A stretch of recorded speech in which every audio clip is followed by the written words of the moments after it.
Escape from Tarkov is an extremely detailed and complex game with an often overwhelming learning curve and no tutorial whatsoever. It can take you weeks or even months to really feel like you're making significant progress, all the while trying to learn the maps, what you should be looting, where other PMCs are going to be, which weapon to bring, which meds, ammo, armor, helmet, and generally how to prepare yourself for any situation to give you the greatest chance of surviving. My goal for this video is to make you the guide I wish I had 3.5 years ago when I started playing. We're going to go over some great budget weapon and armor choices to keep your loadout on the cheaper side while still being effective in PvP, and the concepts we're about to cover actually apply to everyone who plays this game, not just beginners.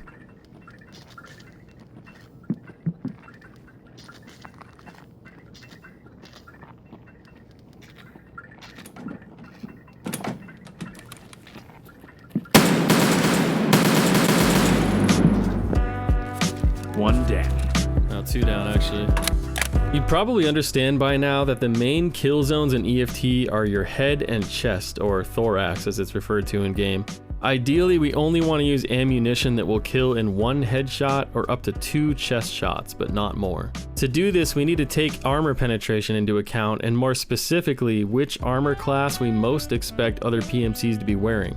The vast majority of the Tarkov community, even several months into a wipe, runs armor class level 4 or less. In fact, in a recent poll, I even asked you guys what you run the most, and 62% of you said level 4, with an additional 31% saying you run a class less than level 4.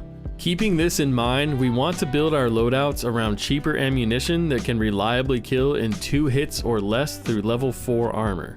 Let's start with this SVD. You can commonly find this rifle on the flea market for around 65,000 rubles. For a cheap reflex sight, you can pick up the Burris Fastfire 3 and mount for it from Peacekeeper level 1, and a nice little ergonomics boost by replacing the pistol grip with a SAW AK pistol grip from Peacekeeper level 2. To mount the reflex sight, you just need a TT01 adapter from Prapor level 2, which goes in place of the default rear sight. As you get higher level traders, you'll unlock the ability to buy slightly better grips and sights, but this is my recommendation for a starting point. I have all the weapon builds we'll go over laid out in the description for you to refer to when you're ready to start building, so don't worry about trying to remember all these part names as we go. The SVD comes stock with 10-round magazines, and you can pick up 20-round mags on the flea market, but since they're quite expensive, I just ran it with one 20-round magazine to start with a few 10-rounders as backup, which felt pretty good. For ammo, I actually recommend using SNB, which has a whopping 62 armor penetration and 75 flesh damage, more than enough to 2-shot the chest and 1-shot the head through any armor in the game.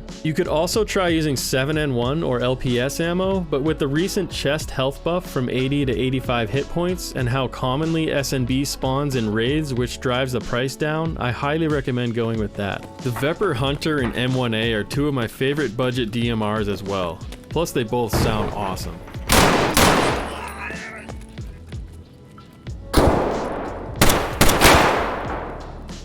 Got him. These rifles both fire 7.62x51 NATO rounds, which hit like a truck. You can pick up a Vepr Hunter for around 35,000 rubles or an M1A for around 50 to 60,000. Here I'm using the same Burris Fastfire 3 with mount from Peacekeeper level 1 and the TT01 to replace the rear sight on the Vepr Hunter from Prapor level 2. The M1A already has a small rail for reflex sights by default, but I would just remove the front and rear iron sights from it when modding to get them out of the way and to sell for a few extra rubles back on your investment. While the M1A is more expensive up front than the Hunter, it takes 20-round magazines by default, which are very cheap, and you can pick up some 30s or even a 50-round drum if you want to pay extra. The Hunter, however, can only take 5 or 10-round magazines, and the 10s can often cost quite a bit depending on how far into the wipe cycle we are, so it often ends up costing about the same to run the M1 as it does the Hunter, all things considered. For ammo, M80 has a really nice 41 armor penetration rating and 80 flesh damage without costing too much.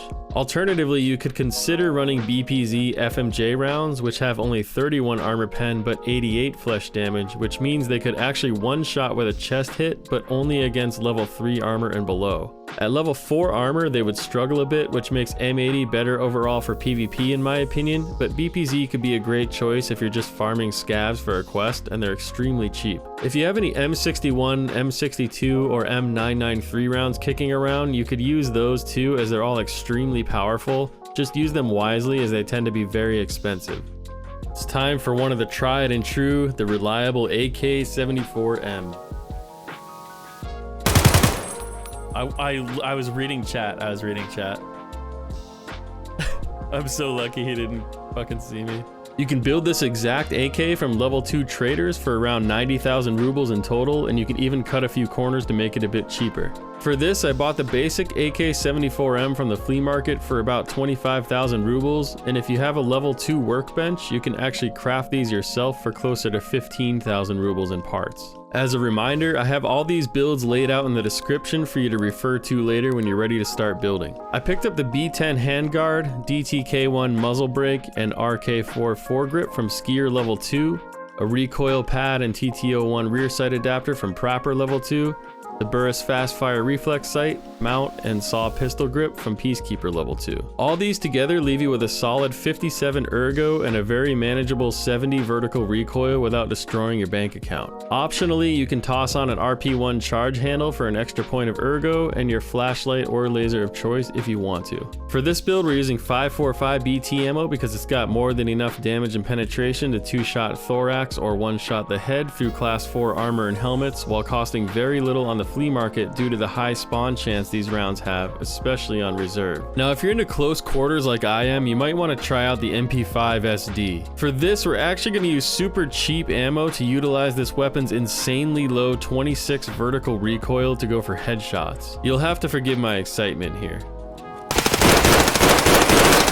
Die, motherfuckers, die! As you can see, this thing is an absolute laser beam at just 26 vertical recoil without any additional modding needed due to the integrated suppressor giving us a massive 20% recoil bonus, so the strategy with this one is to go for face shots. You can pick up the MP5 SD from Peacekeeper level 2 for about $473 US, which translates to about 59,000 rubles. To get a sight on it, you'll want to pick up an MFI HK universal mount from Peacekeeper level 2 and throw your reflex sight of choice on it. I prefer the PKO6 for this one over the Burris Fastfire because it's a bit taller and can see over the front iron sight better. What keeps this loadout super cheap is running PST ammo from Mechanic level 1, which has 54 flesh damage and 20 armor penetration. You'll certainly run into the occasional face shield wearing PMC here and there, but most players don't wear them, and PST ammo has just enough armor penetration to drill through level 3 face shield in just a couple hits. Weapons and ammo are just part of the picture though. Let's talk about some high value armor choices. At the beginning of the video, we talked about how the vast majority of the Tarkov community wears level 4 armor, and there's a reason for it. Level 4 does quite well against most Scav and player Scav ammo with a few exceptions. There are a lot of great choices out there for armor, but for me the two clear high value choices are between the 6B3TM and the Anna Tactical M1 armored rig. Both of these are a chest rig combined with level 4 armor, which already makes them inherently cheap since you don't need to purchase both a chest rig and body armor, and each are quite cheap if you have access to them. The M1 can be obtained from level 3 Ragman for a trade of 4 Aquamari, which at their current price of around 15,000 rubles puts the M1 at an insanely cheap 60,000 rubles. This massive rig has 20 inventory slots and is made of armor steel, which is a great material that repairs very well, so you can cheap out and just pay Prapper for your repairs rather than Mechanic and still get a good result. If you don't have access to level 3 Ragman, you can pick up the 6B3TM rig from level 2 Ragman for just under 50,000 rubles, which is also a level 4 armored rig. This one only comes with 12 inventory slots, but the price is unbeatable, and since it's made out of Titan material, this is another rig that repairs very well. For helmets, there are an insane amount of choices out there for you, but the budget king has got to be the SSH-68 helmet. This level 3 helmet will run you about 21,000 rubles from level 1 Ragman, and also comes with a high ricochet chance, which gives you a chance to bounce literally any round in the game regardless of penetration chance. This helmet also doesn't reduce your hearing and allows room for any headset of choice underneath it if you want to. Lastly, it's such a cheap helmet that it often isn't worth the backpack space for someone else to loot, and you'll often get these back in insurance. With that in mind, it's hard to recommend any other helmet until you're a super rich mega chad. No loadout is complete without meds. If you've seen any of my PvP breakdown videos or guides, you know I strongly recommend keeping at least one Propital on you at all times. This stim has a quick 2-second use time and regenerates about 300 health over the course of 5 minutes while also providing a painkiller effect. There are a number of PvP scenarios, especially those where you don't have time to fix a bleed, where this stim will save your life. My standard med loadout includes a Salua med kit to heal bleeds and for general hit point restoration, a Propital, an aluminum splint which has 5 uses to fix fractures,